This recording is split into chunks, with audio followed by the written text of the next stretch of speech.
Non mais là t'es en train de me dire que l'équipage d'Erox, l'équipage de Roger, Garp et les Chevaliers Divins étaient au même endroit pour se taper et qu'il y a personne qui parle de l'aura de ces personnages. Non mais sans déconner, l'introduction d'Erox était tellement cool qu'elle a failli me faire chialer.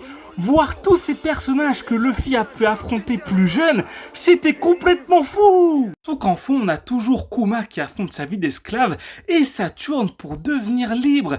Et sans déconner, je trouve ça hyper intéressant d'opposer Saturne, qui doit être un des personnages les plus horribles de toute la fiction, à Kuma, qui est un des personnages les plus bons de toute la fiction. Mais ce qui m'a le plus marqué de cet épisode, c'est la fin où on voit un Ivankov ultra déterminé qui part à la mer et Ginny et Kuma qui commencent à vivre ensemble. Et sans déconner, quand on a lu le manga, le pincement au cœur est réel. Surtout à la fin où Ginny et Kuma se rendent compte que pour la première fois depuis leur enfance, ils ont un estomac rempli. Sans déconner, ce type de déchirement, c'est les meilleurs possibles.